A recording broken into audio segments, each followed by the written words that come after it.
To continue talking about the English Civil War, okay? So, if we can get the smart board to work here. First, I would like to draw your attention to this board over here, okay? The objective for today is students will explain how the English government developed after the Civil War, okay? So that is where we're going today. That is our destination. But this right here is our road map, okay? We're going to talk about the Commonwealth, the religious power that happens as a result, and the new control over monarchs. So these are the roadmaps to getting to understanding what happened with the English government after the Civil War. So this is the roadmap. This is your outline for your notes, okay? So that you know, as we're hitting these topics on this lesson, you know where I'm going, okay? That's our roadmap. That is your guide to drive with me while we're going on this adventure, okay? You with me? Oh yeah, I should see notebooks and pencils unless you're one of those amazing people that doesn't ever have to do that. More power to you, because I am not one of those people. Alright, so the English Civil War. First question I want to start off with, okay? If you've been paying attention to the news, we've seen our dear President Trump is kind of butt heads with Congress. Am I right? We've had a little bit of a butting heads, okay? So, like our friend Billy just mentioned in a textbook fashion, he said that the Civil War was a conflict between the monarch and the Parliament, okay? Parliament, like you guys talked about yesterday, is basically Congress. Well, we have our version of Congress, okay? So just think for a moment, what would happen if Mr.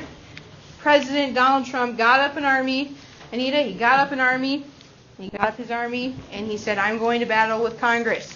And Congress said, well, that's fine, but we're getting our army too. And the President and the Congress went to battle against each other. What do you think would be some repercussions of that? I'll give you a moment to think. Moment to think for me. Give you a little bit of wait time. Just think for a second.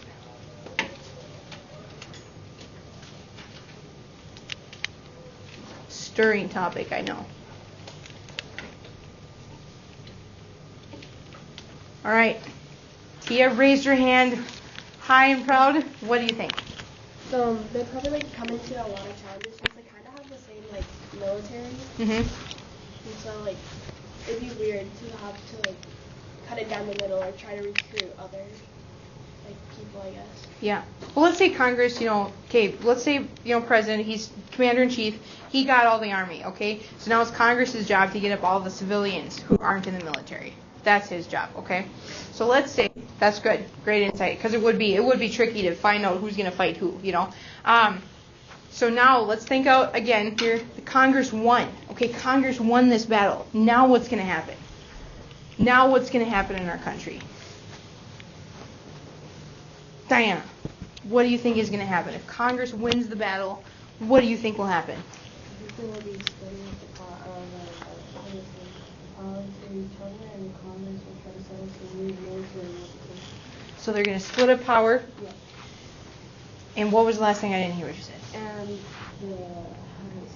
some people might not agree with some will agree with something. So it's just really all going to be divided. They're going to be divided over the fact that we don't have a president, and that our Congress isn't, it's unequal powers, okay? Keegan, what do you think might be some repercussions? Well, it's going to split the whole nation in two. Yeah. Tell me more. Well, people are going to have to pick sides between either going to the president or Congress. Yeah. You have to decide if you're going to root for our president or Congress, okay? And then once Congress is in charge, once they've won the battle, then you have to figure out what you're going to do. Are you still going to support the Trump, President Trump?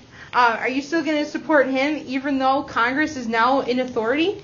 It's tough decisions, man. Tough decisions on where we're going with this, okay? So this is what happens with the Civil War, okay? Civil War. We're faced with these challenges, okay?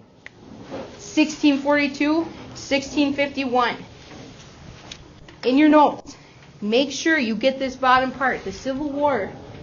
England. We're in England. I should never see on the test that we're in American Civil War, okay? That is not good. We're in England back in the 1600s. Everybody clear on that one? All right. So it was a challenge of absolutism, okay? A a challenge of absolute rule and power, like Jesse said. Define right, like Maddie said. It was a challenge of that, okay? So that is what you need to remember about the Civil War, okay?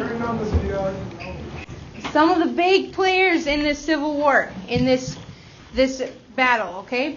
Big players. Cavaliers and the Roundheads, okay? Cavaliers belonged to King Charles I. They were his group of people, okay? And they were his group of people. The Roundheads were Parliament, okay? And these were the people that Parliament recruited. Countrymen, manufacturers, Puritan clergymen, okay? Those are the people they recruited, okay? I put this dog on here because that is the King Cavalier Charles Spaniel. All right, Cavalier King Charles Spaniel. And it got its name from these guys, okay? I just put that on there because it's fun. Who doesn't like to look at a puppy at, this time of the day anyway? So that's the big players, okay? Cavaliers, Charles, Roundhead, people, Puritans. Those were the big players, okay? Big players, yep. I certainly can.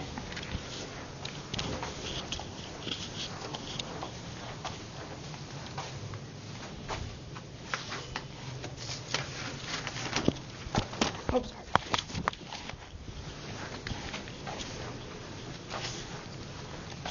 Are we good? Okay.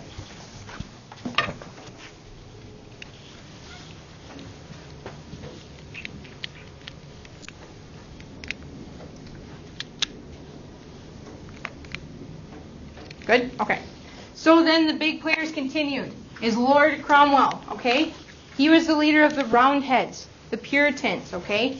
He was a superb military leader and tactician, okay? So a tactician, just in case anybody's wondering, is how you set up how you're going to win a battle, okay? So playing a game of checkers and you've got this really brilliant plan, you're a tactician. Does anybody play checkers here? Is that a poor analogy? Does anybody play games anymore? Board games? Yeah? I'm terrible at them. I am not a tactician, and I also hate to lose, so I just avoid playing games altogether. But he's a superb military leader. Cromwell, he is a hot shot. He is a big deal. People really respected him, okay? Big thing. All right, if you're still with me, hanging with me, he organized a new model for the army, okay? He organized a new model for the army. And basically what that was is he based his army on people's skills, okay, on their skills, not their social standing. Noah, Renaissance daily life. We talked about that. We talked about this thing called feudal law. Do you remember that? Is it ringing a bell? You get your big scoop shovel, feudal law. Do you remember it? I want you to guess for me. Just go on a limb and guess what feudal law was. What are you talking about? We're talking about he organized a new model army that based on people's skills, not their rank in life. Okay, so rank in life was something significant that goes with feudal law. Do you remember what the feudal laws were? Does anybody remember what they are? It's okay. You know what? It's a big. You know what? Big shovel might be kind of dull this morning. That's okay. We'll go with that.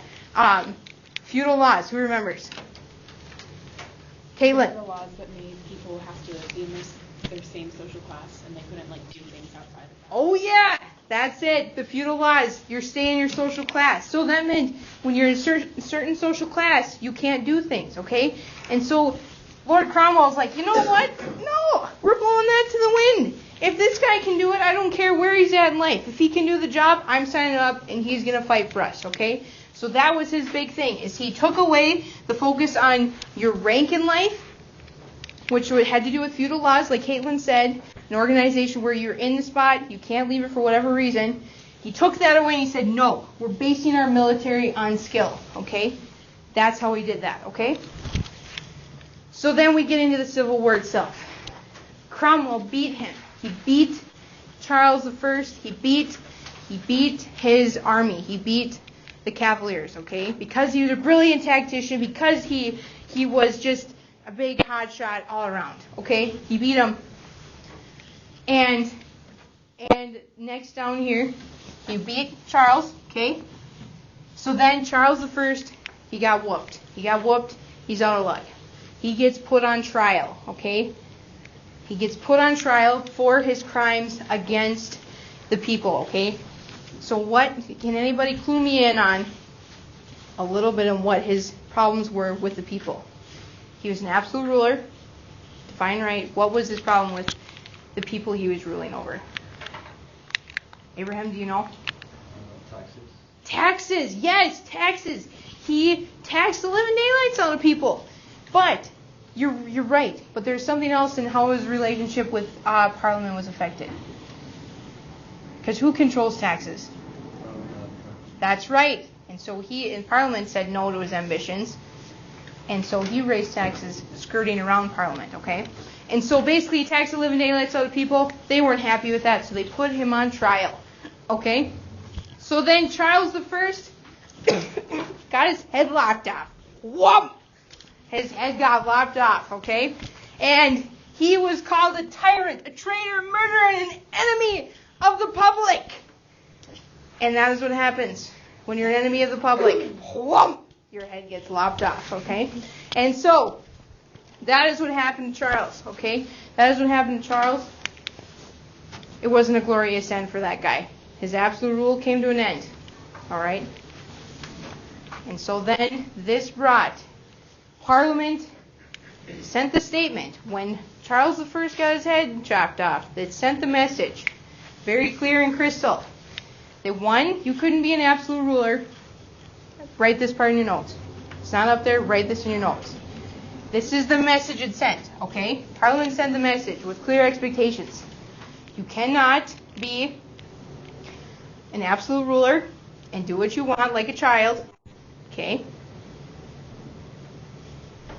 And number two, you got to work with Parliament, guys, okay? I would say it's pretty final if you don't, going by King Charles I's example. You got to work with Parliament. You can't try and screw it around and do your own thing, okay? Everybody with me on those two things. That is the message it sent when he got his head lopped off, okay? Can you repeat it one more time? What? Can you repeat it one more time? Oh, yeah. Okay, so number one, you can't be an absolute ruler. You can't, we're not doing that game anymore. We're done with that. We're done with you running around like a 2-year-old, okay?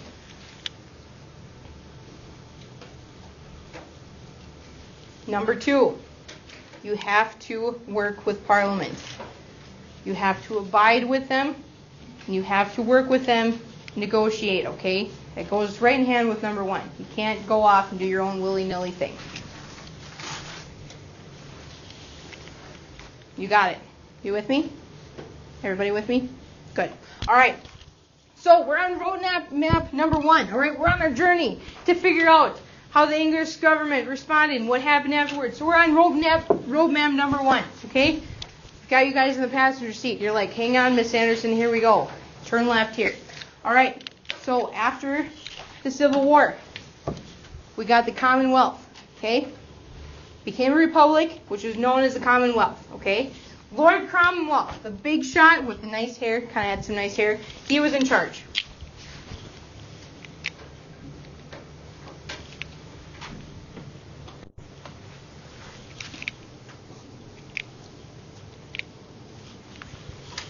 Here's the kicker, sir.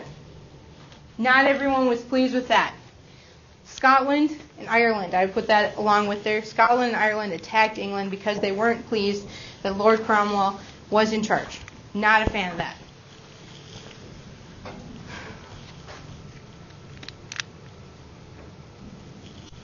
And so they attacked, but Cromwell, who was a Puritan, if you had to make a profile, Facebook profile of Lord Cromwell, put in the little things about Lord Cromwell. He is a Puritan.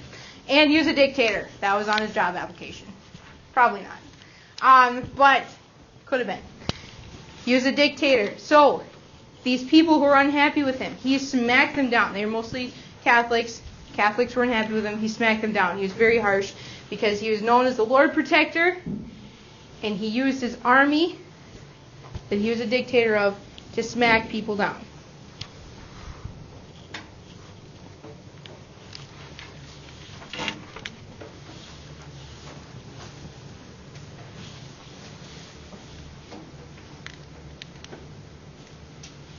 So make sure you note that he had an army and that's how he controlled people. All right? He was a dictator. He had an army. That's how he controlled people. And he's a dictator and a Puritan, and that was on his Facebook status. He was probably like, hashtag no more Catholic revolts. Probably not. Probably not. Facebook, not a thing back then, right? You with me? Good? Good to move ahead?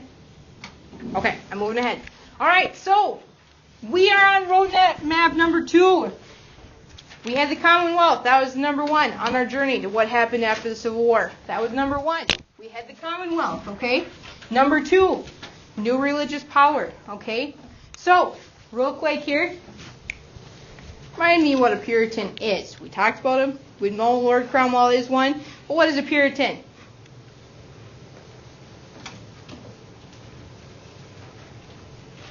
Billy?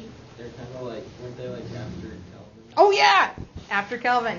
After Calvin. What do they want to do? It's right in their name, Puritan. Billy, you had a great answer. I want somebody else to step up to the plate with their baseball bat and knock it out of the park with an answer. Joseph? Can you knock? Okay, I want you to step up to the plate with your baseball bat, okay?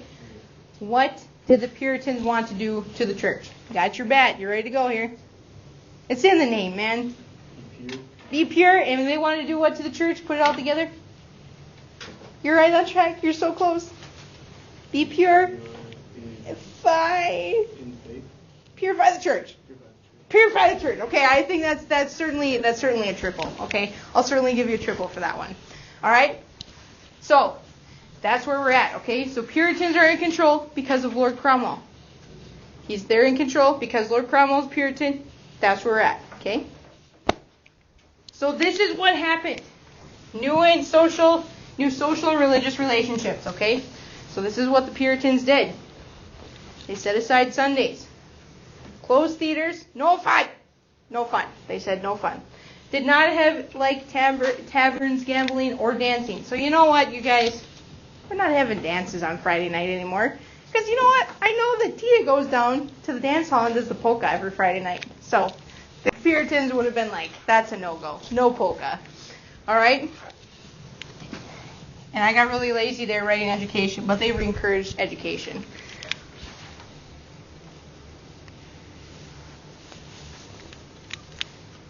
And this last one here. Tia's been bringing it up. I know that she knows. But remind me again about women back in the day in the Renaissance. We talked about them, Renaissance daily life.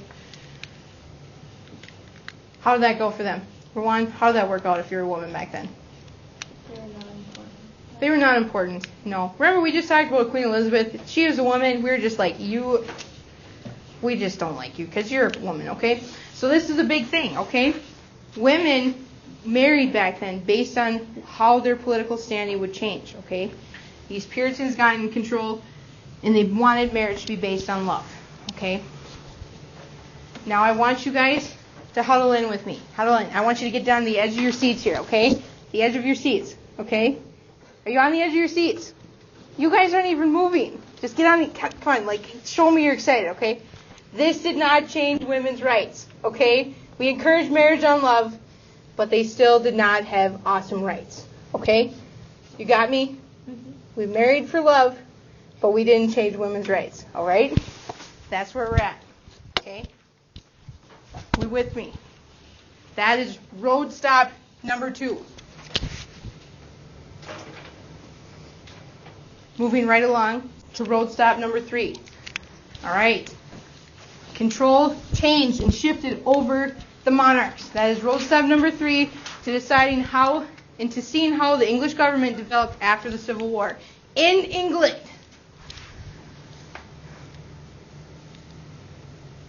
the Commonwealth ended. The death of our dear friend Cromwell in 1658 ended. All right, so no more Commonwealth, okay? But we did invite Charles II, who was Charles I's son, back into power. Okay? We invited him back. And he had been over in France. He'd been over in France kind of hiding because he was a little bit of a baby about that whole situation. His dad getting his head lopped off and everything. He didn't really want that. So he's a little bit of a baby. But Parliament invited him back, okay? He had been hanging out in France. And this is what we called the end of the kingless decade, okay? Because many of the English people didn't think that Cromwell's authority was genuine because he wasn't a monarch, okay? And so this is when he came back into power. Everyone was like, woo! We've got a king back on the throne. All right? We've got a president back in the tower. If we were talking present day in America. But back then they're like, oh yeah, we've got a king back.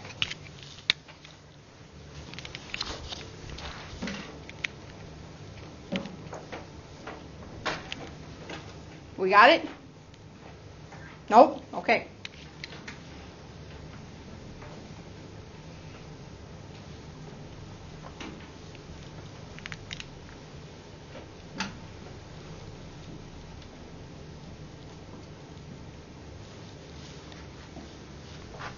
All right, moving on. Roadmap. We're still on roadmap number 3 here. Parliament control shifted, okay? So a couple profile things, okay? First we had Charles II. He was awesome. People were really excited about him. He was a merry guy, you know. He liked to have fun and stuff like that. He was completely different from what a lot of people had experienced before with all these other rulers who struggled with Protestant, Catholic, Protestant, oh, what do we do? He was completely different, okay? He tolerated the Protestants. He encouraged Catholics to tolerate them. So that was something that was exciting for people. And finally, he let Tia go back in polka. He opened up the taverns and theaters and dance halls. And so, you guys, if you're really into polka music, they were back at it. They did not have polka music back then, just so you know. Don't want to confuse you. Don't put that on a test. They didn't have polka music back then. But then he died. All right? Give me a thumbs up when you get done writing about Charles II. I'm waiting.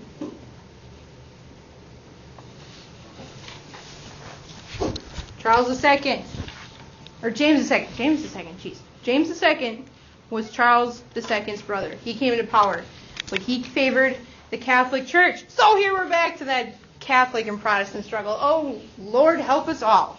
And so we started to get some unrest. Okay, People are like, we're so tired of you fighting over the religions. Just stop. And so we started to get some unrest in Scotland and Ireland specifically, okay? And so that brought on the Glorious Revolution, because the only thing they thought could sway from having a second civil war was if we got James II out of there, all right? I'm going to have Raj come here. You get to be... I wonder what I was going to write there. I forgot that I put that in there. Raj, come here, all right? Raj, I just crowned you King James II, all right?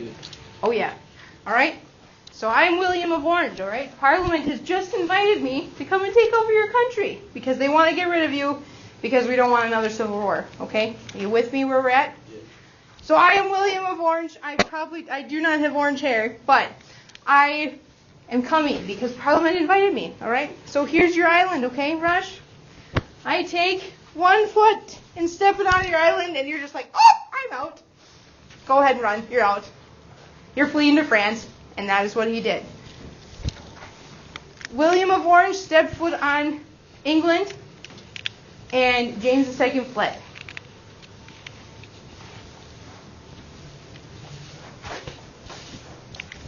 He fled, and there's a matter of significance on this as well, okay?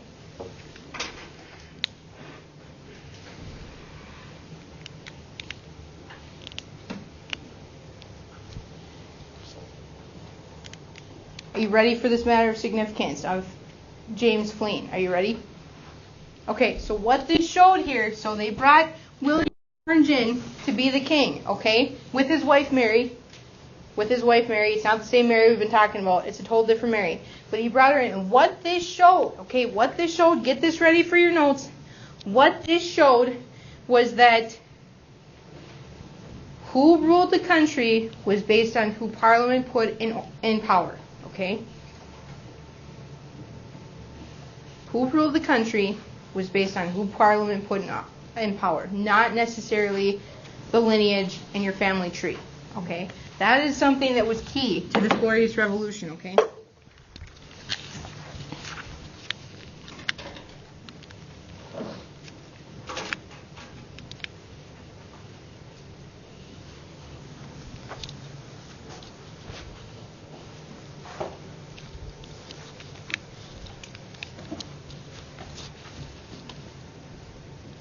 Do we got that? All right. So, last big thing here. You think it should be called the Glorious Revolution? King James just fled to France when I just stepped on his island. You know, I barely got my boots wet and he was gone. Should we call it the Glorious Revolution? No. What should we call it? Think of a name. Come on. Lots of names. I have a really good one, but I'm not going to share it with you until I have one suggestion of a new name for this. What made it so exciting for the English people is that it was bloodless, okay? That is why they thought it was glorious, is because it was bloodless, okay? Nobody got killed or stabbed and heads lopped off, okay? So that's why it was glorious to the English people. But it really wasn't a battle. So do you think glorious is a really high standing term? Do you think that's what we should call it? Maddie, what do you think we should call it?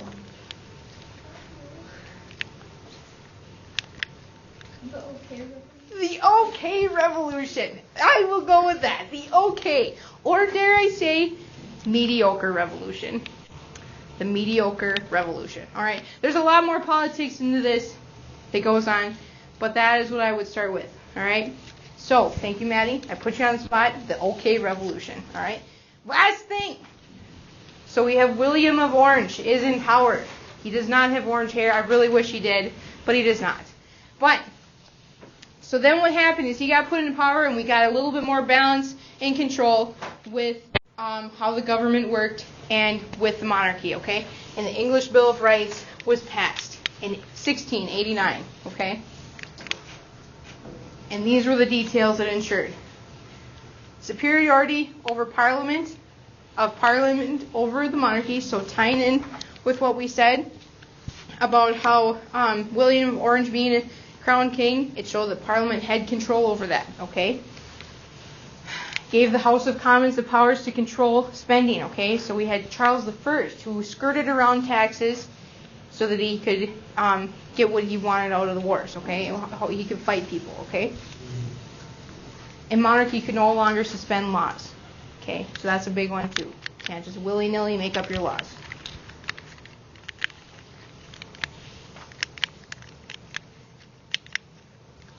And this last one, okay? I would make sure we're on roadmap number 3 here. We're on roadmap number 3.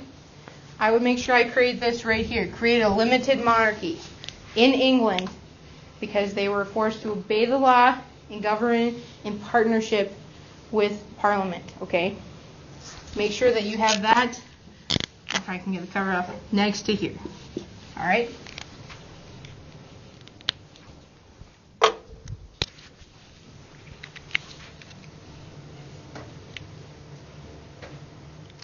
All right, so we good? Y'all with me? Give me a thumbs up if you're with me.